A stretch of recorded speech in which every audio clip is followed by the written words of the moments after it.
Hello everyone and welcome to Cinderful Gaming. I hope you're all doing well, I hope you're all staying safe, and most of all, I hope you're all fighting that war against the grey.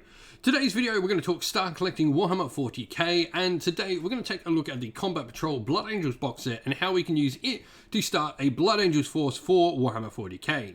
In this video, we'll go through the contents of the Combat Patrol Blood Angels box set, talk about everything that comes inside the box and how we can use it on the table, and then we'll also take a look at some other units we can expand upon this force with to create our first 1000 point army list, and at the end of the video, show you a little sample 1000 point army list, how you can use it as some inspiration to build your own list, or indeed copy ours if that's what you wish to do. So starting with this box set, what do we get in it? So we get one HQ option, and that is a Primaris Librarian. This is a Space Marine Psyker. It's got some pretty decent sort of basic stuff. The Psychic Hood allows it to attempt to deny the Witch, and you add one to your test rolls if they're within 12 inch of them. You've also got, you know, the basic sort of things of being able to use some psychic powers. You've got some upgrades you can take on this model, like making it a Chief Librarian to enable you to do 2 psychic powers a turn. You've got a wide variety of psychic powers, from damage dealing to buffs on the cast themselves or buffs on your friendly units nearby. On the Primaris Librarian, you have a Force Sword, which is +1 strength, -3 AP, damage D3, and then you've got Bolt Pistol, Frag, and Crack Grenades as standard. And other than that, you're a pretty stock standard Space Marine character with Weapon Skill but Skill 3+, Strength and Toughness 4, 5 wounds, 4 attacks, Leadership 9, and a 3+ save.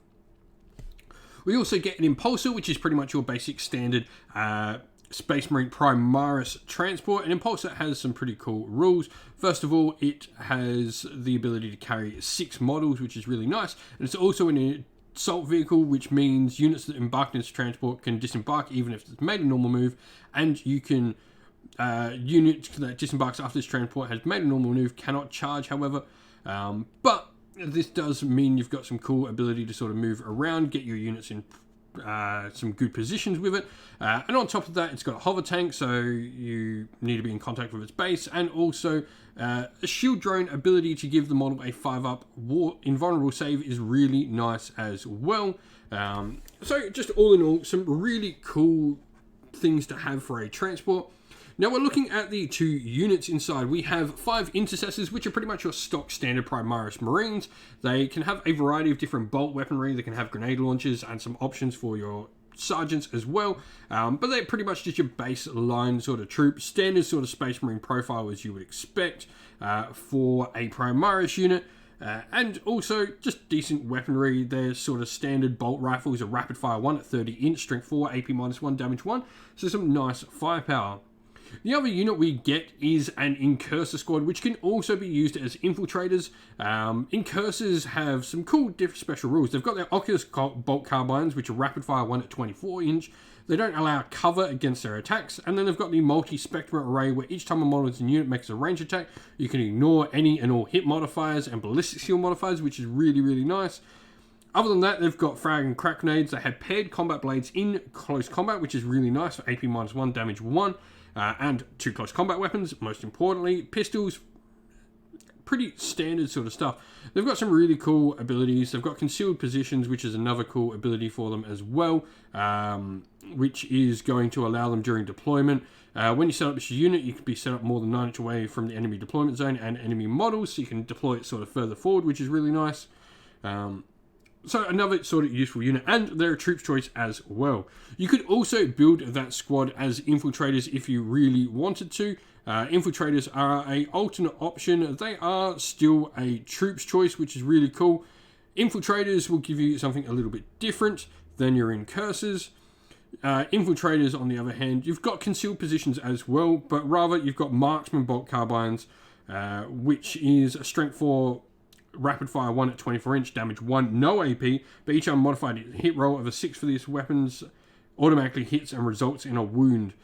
You've got the Omni Scramblers as well, where enemy units set up on the battlefield as reinforcements cannot be set up within 12 inch of your infiltrators, so they're just slightly different in how you would utilize them on the tabletop. Lastly, we have 3 Aggressors, which are a Mark Gravis Armor troop. They are an elite choice for the army. You've got some really cool options for your aggressors. You can have either your Flamestorm Gauntlets, which count as pretty much as Power Fists in combat, or two Flamers at range, which is really nice. And they can have some Fragstorm launchers as well instead. There's some different weapon options you can play around with them, but in general, they're a close quarters fighting, heavy armored infantry unit for your Space Marines. Really solid stuff. Now, you also get your Primaris Blood Angel Assault upgrade frames, which is really nice. It's just going to give you some options, some chapter shoulder badges as well. But let's look at how we can expand upon this force. So, looking at options, first one is a Primaris Lieutenant. These are always just great options. You can take two of them for a single HQ option, and they allow you to get some rerolls across your army. Primaris Lieutenants will allow you to get reroll of 1s to wound for friendly chapter core units within 6 inch. Now, on the alternate, you have Captains as well, and in particular, I want to look at the Captain Phobos armor as well, because he's going to be able to deploy with the rest of our Phobos troops, as he's going to have some of the cool abilities as well, like concealed positions where he can move around, so he can deploy further forward along with our other squads that have Phobos armor. He allows you to reroll 1s to hit instead, which is pretty cool, meaning with your incursors, we're not going to take any negatives for cover, but we're also going to get rerolls of 1, meaning we're generally going to be 3s rerolling 1s, which is really, really nice. He has an Iron Halo because he's Captain for a 4+ invulnerable save. He's Omni Scrambler of his own. Reinforcement units cannot be set up within 12 inch, so having him with incursors is actually better than him with infiltrators, because he has the infiltrators ability himself, while the incursors don't. He's got a camo cloak, so each time a ranged attack is allocated on a model in this unit receives the benefit of color, add 1 additional to his saving throw. He has a Mastercrafted Instigator Bolt Carbine, which is Assault 1 at 30 inch, Strength 4, AP -2, Damage 3. Each time you select a target with this weapon, you can ignore the Lookout Sir rule, so you can sort of snipe off some characters and stuff, which is really cool. Now, looking at some other units, we want to think Assault as well for our Blood Angels. So looking at something like an Outrider squad is really cool.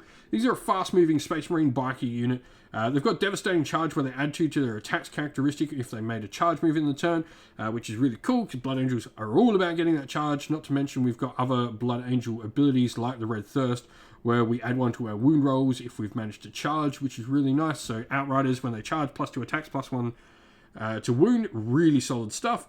Toughness 5, 4 wounds apiece, 2 attacks and 3 attacks for the Sergeant. They have Astartes Chainswords and all the model, where they get to make an additional attack with this weapon if they fire, and they're AP -1, damage 1. Then got twin bolt rifles on the actual bikes themselves for some decent firepower as well. Turbo boost as well, where when this model advances, you add 6 to its move instead of rolling a dice, so solid there. Lastly, let's talk Blade Guard veterans. These are elite close combat Space Marine troops, and of course they make great use in being Blood Angels. Storm Shields give them a 4-up invulnerable save and add 1 to the saving throws of the bearer, which is really nice. And then you've got options for taking some plasma pistols on your Sergeant and stuff, but Mastercrafted Power Swords unit-wide is nice for +1 strength, -3 AP, damage 2 base. Great at killing enemy Space Marines. These models also have 3 wounds apiece, as they're much more elite Space Marines, which is really nice, meaning they're going to be much harder to take down. These guys can just pack out a ton of heat when they get in combat and do really, really well in your Blood Angels army. And so here we have a sample 1000 point army list, 50 power level if that's how you like to play, for Blood Angels. And so our HQ options, we have a Captain in Phobos armor. He's pretty stock standard. He's going to be rocking around with our Incursor squad as we talked about before. But our Blood Angels Primaris Librarian is going to be our Warlord. We've chosen to make the model a Chief Librarian. This is going to enable it to have a couple of different powers. Now, we've gone for the Quickening, first of all, where we can add D3 to the Psyker's attack, and Unleash Rage, where we can target a unit within 12 inch of the Psyker until the start of your next Psychic phase.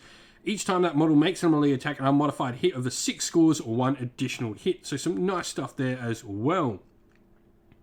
We've then gone for giving him, first of all, his Warlord trait is going to be Psychic Mastery, where he adds 1 to Psychic test for the Warlord. And then we've gone the Visage of Death for the artifact, where each time a melee attack is made against this unit, you subtract 1 from the attack's hit rolls. And the bearer gains the following ability, Visage of Death. When an enemy unit is within 3 inches of this model, it loses objective secured. This is just a really cool thing for an aggressive librarian going with a more aggressive squad. Generally going to be in an impulsor. This is going to allow it to sort of stop objective secured working in our opponent's backfield.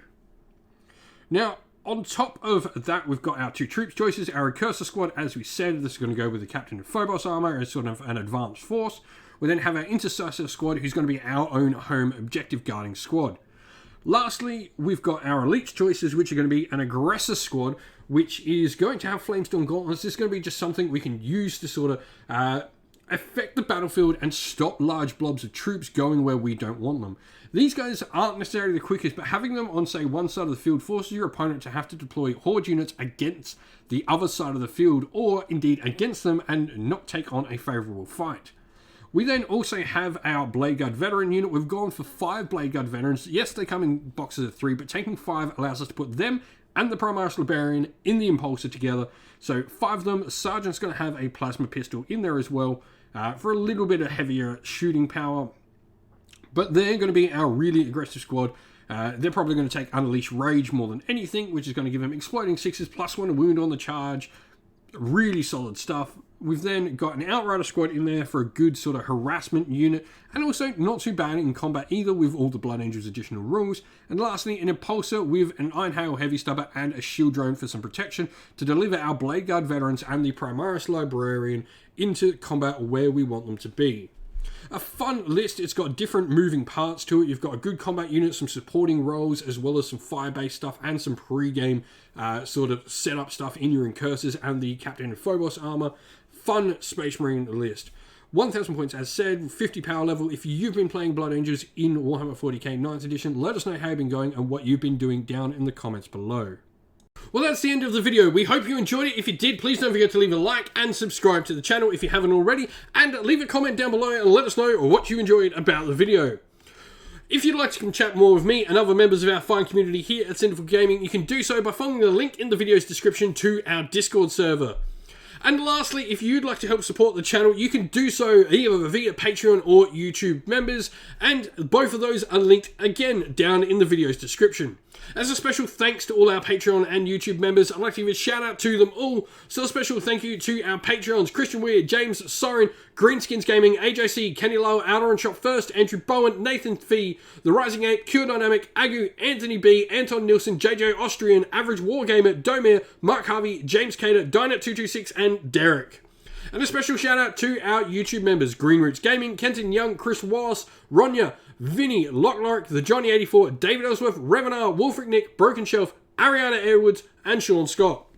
Lastly, a special thanks first of all to Lady Witchfox Art, who does all the amazing artwork for our channel, and to Xmorphic, who does all the amazing Discord server background work for us. Thank you all for watching. Once again, stay safe, stay well, and most of all, keep fighting that war against the Grey. Ciao for now.